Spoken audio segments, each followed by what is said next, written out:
ازيكم؟ يا رب تكونوا كلكم بخير. النهاردة انا هعمل صينية بطاطس بدبابيس الفراخ بطريقة سهلة جدا. تعالوا نشوف الطريقة مع بعض. شايفة الجمال؟ مفيش اروع ولا احسن من كده. شايفة لون الفراخ ولون البطاطس جميل جدا. طريقة سهلة جدا وما بتاخدش وقت. تعالوا نشوف الطريقة. الفراخ انا نقعاها وغسلاها. هحضر التتبيلة بتاعة الفراخ. تتبيلة سهلة جدا. هستخدم الكبة، معلقة صلصة كبيرة، معلقة زبادي كبيرة، معلقة ملح،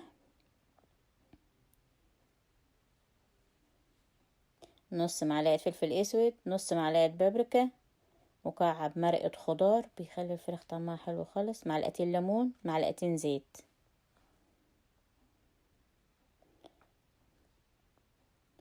فصين توم،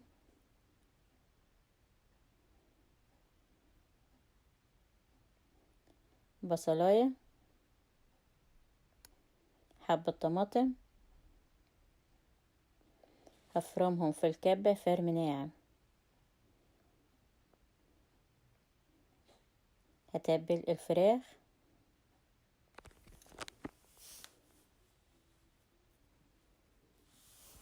هتبل الفراخ اسيبها على جنب واحضر البطاطس والبصل.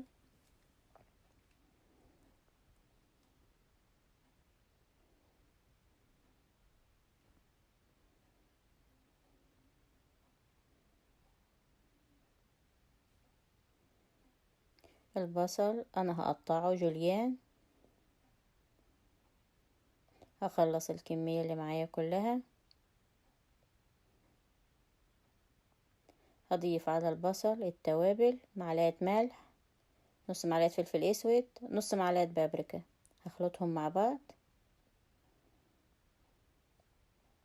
هحضر البطاطس، اقشرها واغسلها.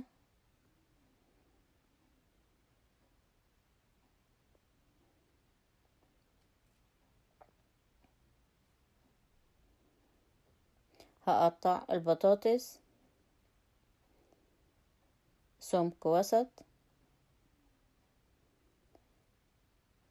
هقطع البطاطس نصين على شكل نص القمر. هغسل البطاطس، انزل بالبطاطس على البصل، اخلطهم مع بعض. هضيف واحد فلفل سبايسي. لو عندك اطفال استغنى عنه، بس بيخلي البطاطس طعمها حلو خالص. هقطع حبة طماطم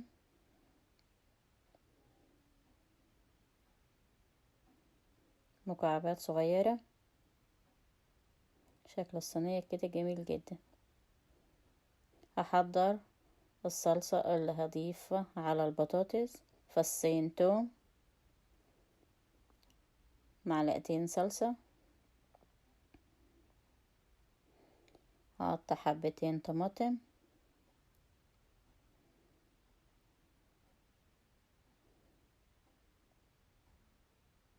هضربهم في الكبة.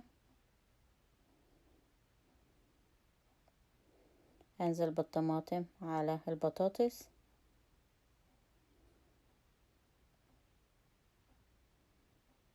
انا مش هضيف اي سوائل او اي مية ولا اي حاجة. هنزل بالفراخ.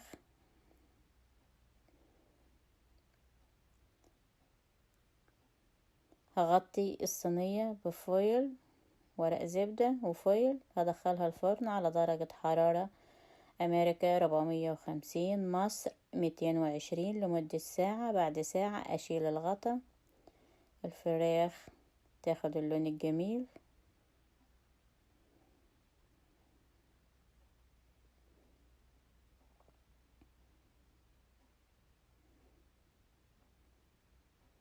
شايفة لون الفراخ جميل جدا وطرية. الزبادي بتخليها طرية والتتبيلة حلوة خالص، سهلة وبسيطة.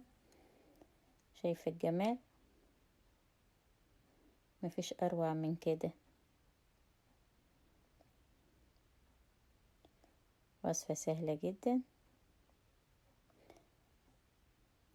ان عجبك الفيديو لايك وشير. اشوفكم في فيديو جديد.